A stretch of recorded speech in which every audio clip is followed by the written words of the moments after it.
Welcome back to my YouTube channel Khan coaching classes. Myself Aftab Alam. दोस्तों, आज हम पढ़ेंगे एक लेसन जिसका नाम है the swan and the prince, हंस और राजकुमार। दोस्तों, यह लेसन स्टार्ट करने से पहले मैं चाहूँगा कि यदि अभी तक आप हमारे चैनल पर नए हैं तो हमारे चैनल को ज़रूर सब्सक्राइब कर लीजिए, बेल आइकन के बटन को दबा लीजिए ताकि आगे से आने वाले सारे वीडियो आपको प्रोवाइड होते रहें। दोस्तों, एक चीज़ और, वीडियो अच्छा लगेगा तो शेयर भी करते रहिएगा। चलिए दोस्तों, समय नहीं गवाएंगे, सीधे सीधे आते हैं और हम समझते हैं कि इस लेसन में क्या है। दोस्तों, एक चीज़ और कहना चाहेंगे, इस लेसन को लेकर के शुरू से लेकर के आप लास्ट तक देखिएगा ताकि इसके क्वेश्चन आंसर आसानी से आप सॉल्व कर सकें।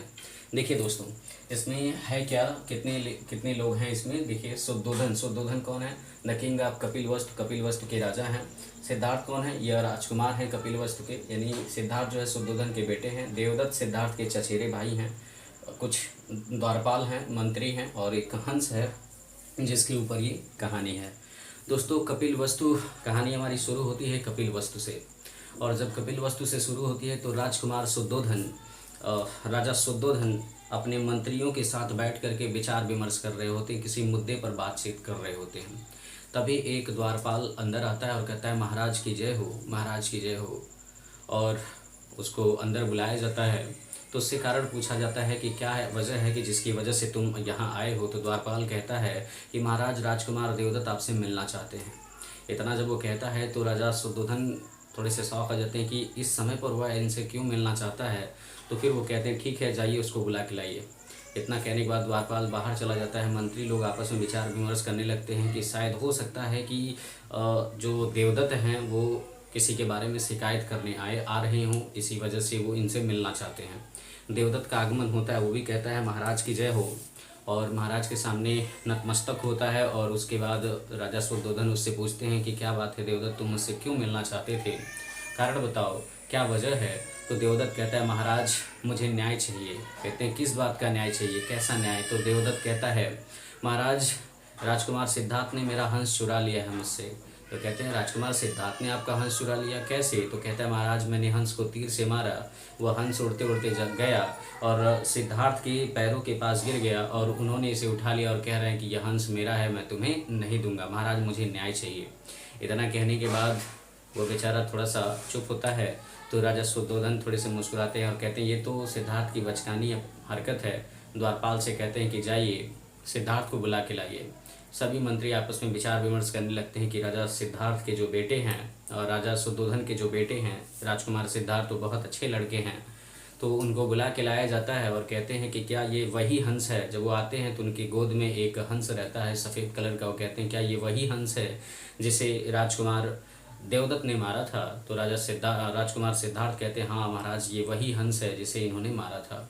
तो कहते हैं कि यह हंस तो तीर से इन्होंने मारा, इसी वजह से यह हंस इनका है।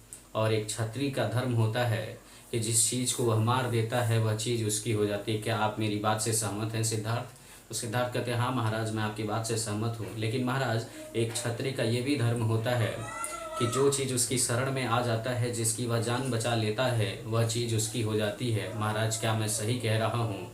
महाराज कहते हैं, ये तो बात बिल्कुल सही है।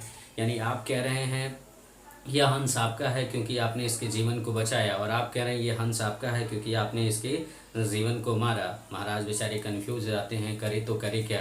वो अपनी मंत्री को बुलाते हैं और मंत्री को बुलाते कहते हैं, अब आप ही इसका कुछ निर्णय निकालिए। मंत्री आता है और मंत्री कहता है कि राजकुमार सिद्धार्थ और राजकुमार देवदत्त यहाँ आइए। और राजकुमार देवदत्त, आप ये कह रहे हैं कि आपने इस हंस को मारा इसलिए हंस आपका है, क्या मैं सही कह रहा हूँ। तो देवदत्त कहते हैं, हाँ महाराज, आप बिल्कुल सही कह रहे हैं। फिर सिद्धार्थ से कहता है, सिद्धार्थ, आप ये कह रहे हैं कि यह हंस आपने इसके जीवन को बचाया इसलिए यह हंस आपका है, क्या मैं सही कह रहा हूँ। तो राजकुमार सिद्धार्थ कहते हैं, हाँ महाराज, आप सही कह रहे हैं। उसके बाद जो मंत्री होते हैं वो कहते हैं कि ऐसा है, काम कीजिए, आप इस हंस को इस स्टूल पर रखिए और बारी बारी आप लोग आइए, इसे बुलाइए, जिसके बुलाने पर यह हंस चला जाएगा, हंस उसी का हो जाएगा। हंस को रखा जाता है स्टूल पर। हंस एक टक लगा करके राजकुमार सिद्धार्थ को देखता है। तो पहले देवदत्त को आगे बुलाया जाता है कि आइए आप बुलाइए। जब देवदत्त जाता है बुलाने के लिए तो हंस बेचारा डर जाता है, चीखने और चिल्लाने लगता है। इसके बाद देवदत्त हट जाता है और अंततः बारी आती है सिद्धार्थ की। सिद्धार्थ जाते हैं और कहते हैं, वो प्यारे हंस, आ जाओ मेरे पास।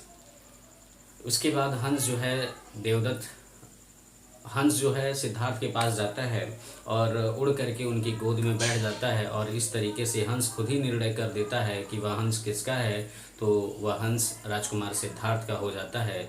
उस दरबार में जितने लोग उपस्थित रहते हैं सभी लोग महाराज की जय करते हैं, राजकुमार सिद्धार्थ की जय करते हैं और कहानी समाप्त होती है। आई होप दोस्तों, मुझे लगता है कि आपको पूरी की पूरी स्टोरी क्लियर हो गई होगी, आगे से आपको कोई समस्या नहीं आएगी। फिर मिलते हैं आपसे नेक्स्ट वीडियो में। Till then take care, bye bye.